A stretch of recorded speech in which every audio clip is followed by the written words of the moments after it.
Hello there, and welcome to story time. I haven't done this in a long time, but I wanted to do this for the holiday season, for the beginning of December through Christmas Day. Hopefully I can get this whole thing finished. What I'm going to do is I'm going to read you the unabridged A Christmas Carol by Charles Dickens, the original by Charles Dickens. I'm not going to edit this. I'm not going to do anything fancy. If I'm gonna cough, I'm gonna sip on my whiskey, I'm gonna maybe stumble, maybe have a sip of club soda. So if you hate the unedited thing, I'm sure there are plenty of stage productions that are abridged and flawless that you can go see. But this is just for fun, so enjoy. I'm hoping you're gonna have a good time with me. So that's the intro to the whole thing. I'm gonna do one per day up until Christmas Day. Hopefully by the end, on Christmas Day, we're gonna be at that part where Scrooge is looking out the window, you know the one. So, without further ado, Stave 1 of A Christmas Carol by Charles Dickens. Marley was dead, to begin with. There is no doubt whatever about that. The register of his burial was signed by the clergyman, the clerk, the undertaker, and the chief mourner. Scrooge signed it, and Scrooge's name was good upon change for anything he chose to put his hand to. Old Marley was dead as a doornail. Mind, I don't mean to say that I know of my own knowledge what there is particularly dead about a doornail. I might have been inclined myself to regard a coffin nail as the deadest piece of ironmongery in the trade, but the wisdom of our ancestors is in the simile, and my unhallowed hands shall not disturb it, or the country's done for. You will therefore permit me to repeat emphatically that Marley was as dead as a doornail. Scrooge knew he was dead? Of course he did. How could it be otherwise? Scrooge and he were partners for I don't know how many years. Scrooge was his sole executor, his sole administrator, his sole assign, his sole residuary legatee, his sole friend, and sole mourner. And even Scrooge was not so dreadfully cut up by the sad event, but that he was an excellent man of business on the very day of the funeral, and solemnized it with an undoubted bargain. The mention of Marley's funeral brings me back to the point I started from. There is no doubt that Marley was dead. This must be distinctly understood, or nothing wonderful can come of the story I'm going to relate. If we were not perfectly convinced that Hamlet's father died before the play began, there would be nothing remarkable in his taking a stroll at night in an easterly wind upon his own ramparts than there would be in any other middle-aged gentleman rashly turning out after dark in a breezy spot, say St. Paul's churchyard, for instance, literally to astonish his son's weak mind. Scrooge never painted out old Marley's name. There it stood, years afterwards, above the warehouse door. Scrooge and Marley. The firm was known as Scrooge and Marley. Sometimes people new to the business called Scrooge Scrooge, and sometimes Marley, but he answered to both names. It was all the same to him. Oh, but he was a tight-fisted hand at the grindstone, Scrooge, a squeezing, wrenching, grasping, scraping, clutching, covetous old sinner, hard and sharp as flint, from which no steel had ever struck out generous fire, secret and self-contained and solitary as an oyster.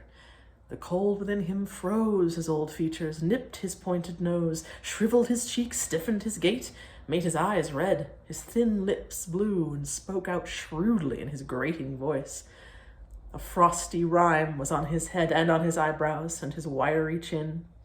He carried his own low temperature always about with him. He iced his office in the dog days and didn't thaw it 1 degree at Christmas. External heat and cold had little influence on Scrooge. No warmth could warm, no wintry weather chill him. No wind that blew was bitterer than he, no falling snow was more intent upon its purpose, no pelting rain less open to entreaty. Foul weather didn't know where to have him.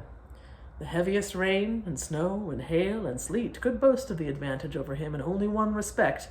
They often came down handsomely, and Scrooge never did. Nobody ever stopped him in the street to say with gladsome looks, "My dear Scrooge, how are you? When will you come to see me?"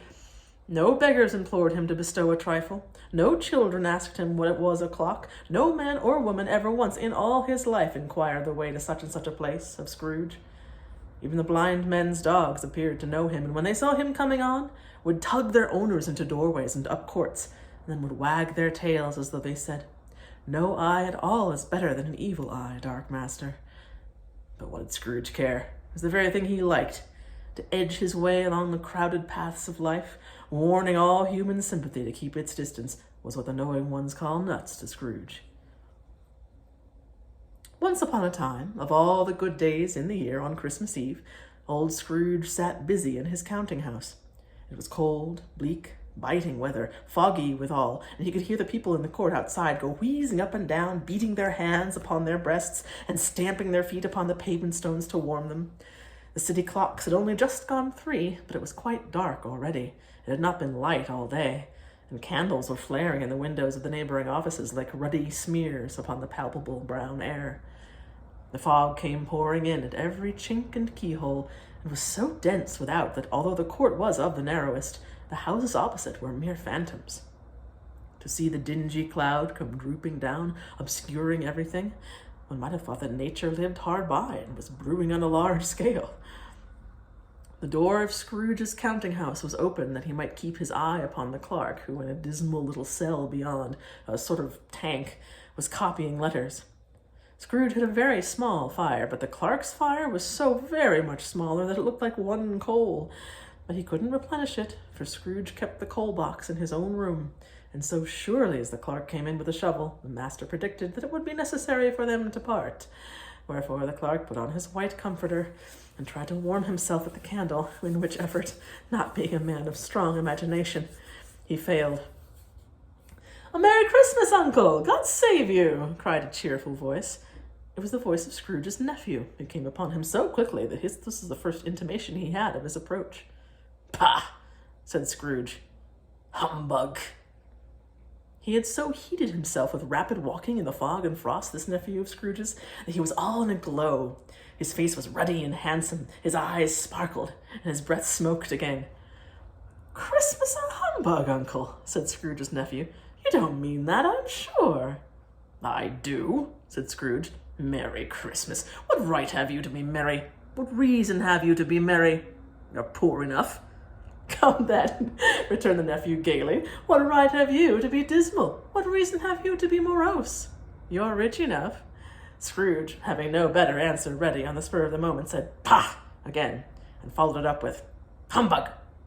"Don't be cross, Uncle," said the nephew. "What else can I be?" returned the uncle, "when I live in such a world of fools as this? Merry Christmas! Out upon Merry Christmas! What's Christmas time to you but a time for paying bills without money? A time for finding yourself a year older but not an hour richer. A time for balancing your books and having every item in 'em through a round dozen of months presented dead against you. If I could work my will," said Scrooge indignantly, "every idiot who goes about with Merry Christmas on his lips should be boiled with his own pudding and buried with a stake of holly through his heart. He should." "Uncle," pleaded the nephew. "Nephew," returned the uncle sternly, "keep Christmas in your own way and let me keep it in mine." "Keep it?"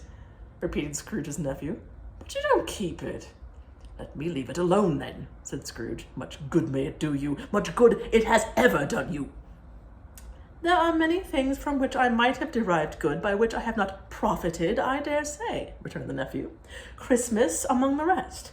But I'm sure I've always thought of Christmas time, and it has come around, apart from the veneration due to its sacred name and origin, if anything belonging to it can be apart from that, as a good time, a kind, forgiving, charitable, pleasant time.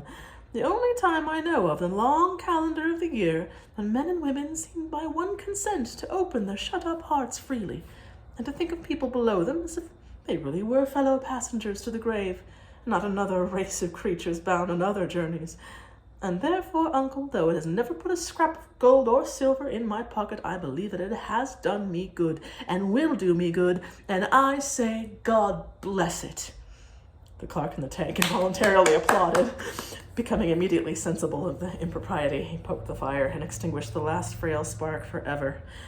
"Let me hear another sound from you," said Scrooge, "and you'll keep your Christmas by losing your situation." You're quite a powerful speaker, sir, he added, turning to his nephew. I wonder you don't go into Parliament. Don't be angry, Uncle. Come, dine with us tomorrow. Scrooge said that he would see him. Yes, indeed he did. He went the whole length of the expression and said that he would see him in that extremity first. But why? Said Scrooge's nephew. Why? Why did you get married? Said Scrooge. Because I fell in love. Because you fell in love, growled Scrooge, as if that were the only one thing in the world more ridiculous than a Merry Christmas. Good afternoon. Nay, Uncle, but you never came to see me before that happened. Why give us a reason for not coming now? Good afternoon, said Scrooge. I want nothing from you. I ask nothing of you. Why cannot we be friends? Good afternoon, said Scrooge. I am sorry with all my heart to find you so resolute. We have never had any quarrel to which I have been a party, but I have made the trial in an homage to Christmas, and I'll keep my Christmas humour to the last. So, a Merry Christmas, Uncle. Good afternoon, said Scrooge. And Happy New Year. Good afternoon, said Scrooge. His nephew left the room without an angry word, notwithstanding. He stopped at the outer door to bestow the greetings of the season on the clerk, who, cold as he was warmer than Scrooge, for he returned them cordially. There's another fellow, muttered Scrooge, who overheard him. My clerk with 15 shillings a week, a wife and family, talking about a Merry Christmas. I'll retire to Bedlam. And that's it for part 1. I hope that that's going to be enough. I'll try and do the same. Anyway, part 1 concluded.